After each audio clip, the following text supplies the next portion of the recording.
मेरो online TV.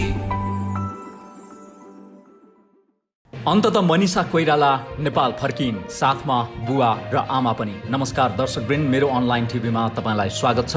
म विश्व लिम्बू। सरकारले लिम्पियाधुरा, कालापानी, लिपुलेक सहितको नयाँ नक्सा सार्वजनिक गरेसँगै दिएको अभिव्यक्तिका कारण भारतीय मिडियाको आलोचनाको शिकार भएकी अभिनेत्री मनिषा कोइराला अन्ततः स्वदेश फर्किएकी छन्।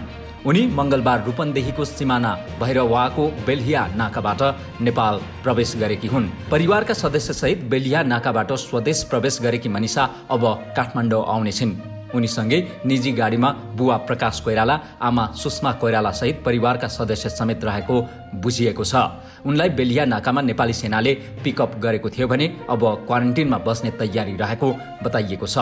नेपालले जारी गरेको नयाँ नक्साको समर्थन गर्दै मनिषाले गरेको ट्विटले सिङ्गो भारत हल्लाएको थियो। भारतीय मिडियाले तल्लो स्तरको शब्द प्रयोग गर्दै मनिषाको कड़ा आलोचना गरेका थिए। भारत का है, गाते चीन का है। इसी खबर का रुख कर लेते हैं। भारत में फिल्मों से मशहूर ही अभिनेत्री मनिषा कोइराला ने नेपाल के विवादित नक्शे पर नेपाल का पक्ष लिया है। भारतीय मिडियाले खाते भारतका, गाते चीनका भनेर मनिषाको चर्को आलोचना गरेका थिए। भारतीय मिडियाहरूको तल्लो स्तरको व्यवहारका कारण मनिषालाई केही दिन निकै तनाव भएको बताइन्छ।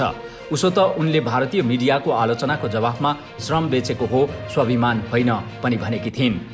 उक्त अभिव्यक्तिलाई लिएर कतिपयले मनिषालाई नेपाल फर्क भन्दै सामाजिक सञ्जालहरू रङ्गाएका थिए। परिवारसँगै मुम्बईमा रहेकी कोइरालाले उक्त विवाद र आलोचनासँगै नेपाल फर्कने इच्छा व्यक्त गरेकी थिइन्। लकडाउनका कारण तुरुन्तै नेपाल फर्कन सक्ने अवस्था नभए पनि अन्ततः उनी सबै व्यवस्थापन गरेर स्वदेश फर्किएकी हुन्। हाम्रो सानो राष्ट्रको मर्यादा राख्नु भएकोमा तपाईँलाई धन्यवाद। अब तीन महान राष्ट्रहरूबीच शान्तिपूर्ण र सम्मानजनक संवाद भएको हेर्न हामी सबै इच्छुक छौँ।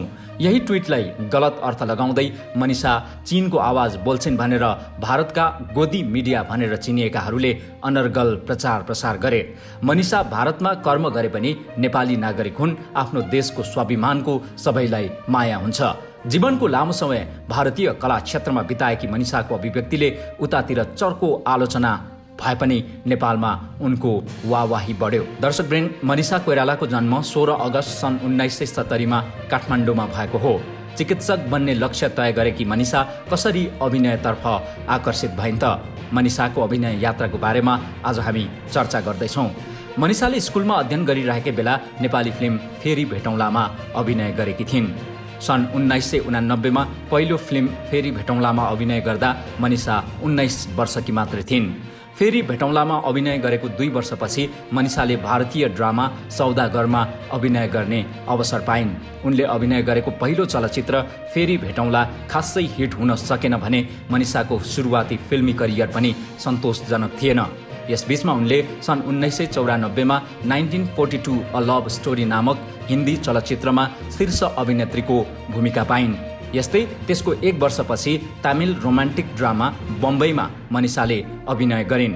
मनिषाले त्यसपछि 1996 सफल चलचित्र अग्निसाक्षी, तमिल भाषाको चलचित्र इन्डियनमा अभिनय गरिन् भने सन् 1997 सस्पेन्स थ्रिलर गुप्त र एक्सन थ्रिलर चलचित्र कच्चे धागेमा अभिनय गरिन्।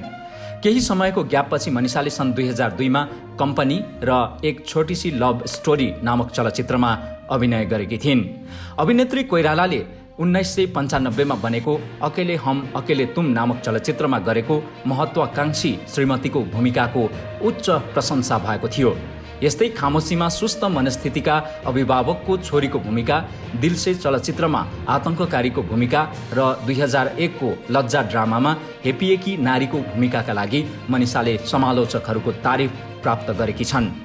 सन् 2003 पछि मनिषाले स्वतन्त्र फिल्म निर्माताहरूसँग काम गर्न थालिन् भने क्षेत्रीय फिल्महरूमा पनि हात लगाइन्।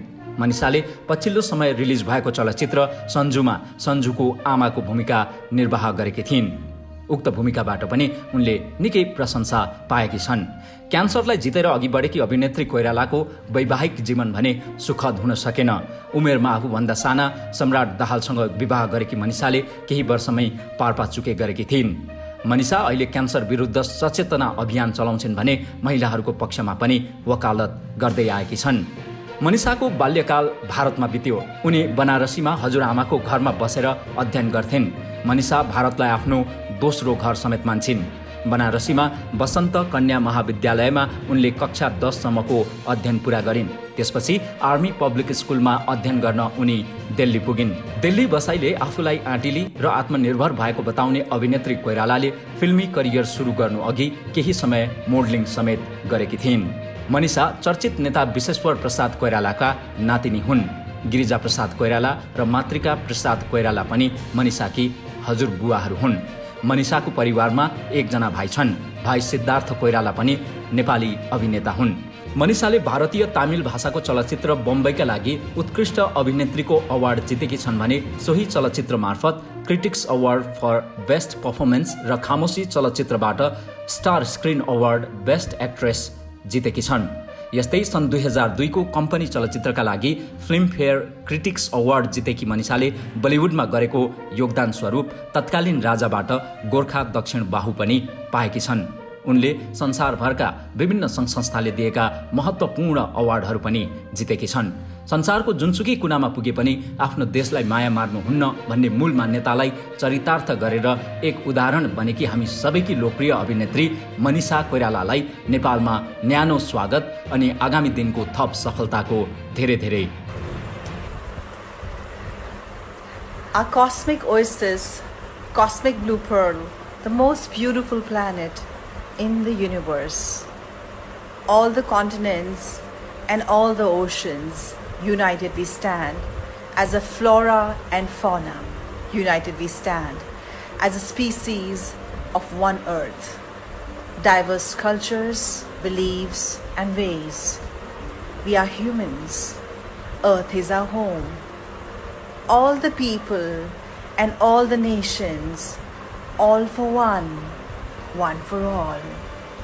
United we unfurled the blue marble flag. So this was a poetry by Excellency Abhay, and this is dedicated to today, Earth Day. Enjoy. Aging is to accept time as it is, rather than wishing it otherwise. Wisdom is a gift.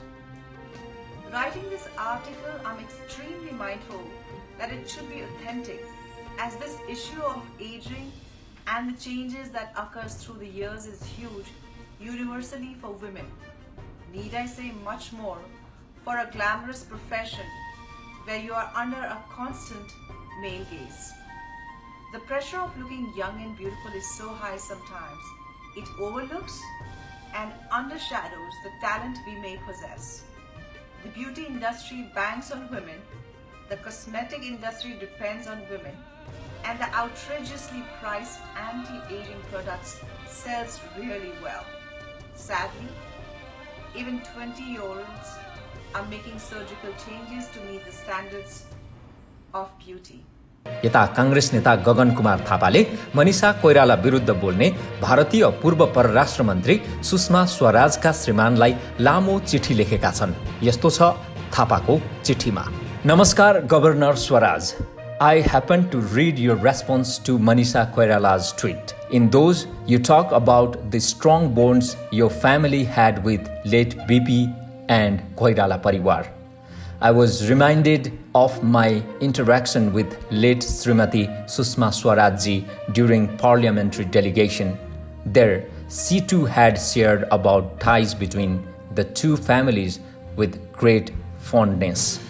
While reading through your tweets, I get an impression that your biggest objection to Manisha's tweet is her mention of including China in the conversations to resolve the current border issues between India and Nepal.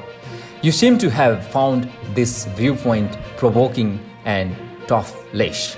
I regret to inform you that your information on the current political developments within Nepal around the border issue seems to be quite rusty. Involving China in these dialogues is not a nascent view. In a recent official statement issued in 13th May 2020, Nepali Congress President Honorable Sher Bahadur Deuba has explicitly expressed that as per Sugauli Sandhi, the region east of Mahakali River, Lipu Lake, Limpiadhura and Kalapani belong to Nepal. Hence, the Indian army should vacate the region and Nepal should take back control of its land. I recall an event where President of Nepali Congress, Susil Koirala, who was then the sitting PM of Nepal, had sent letters of protest to both China and India, post our knowledge of an agreement on Lipu Lake signed between the two countries. The agreement has been made on a Nepali territory in the absence of Nepal. We understand that the road inaugurated by India recently is the result of that agreement. Thus, it is necessary for Nepal to have dialogues with both countries and establish the truth. That is, Lipu Lake, Limpiadhura and Kalapani region are Nepal's territory. Encroachment into Nepal's land from any side is unacceptable, and NC would provide unprecedented support to the government in this matter. Hence, Manisha's statement is not an outlier. Also, please come out to the illusion that every event in Nepal is guided by China. Nepal has been demanding a talk to settle the border dispute for a long time. But India has always procrastinated and we have been kept waiting. India did not even accept the report of EPZ. But on 2nd November 2019, when India published its new map including Nepal's territory, Nepal strongly protested.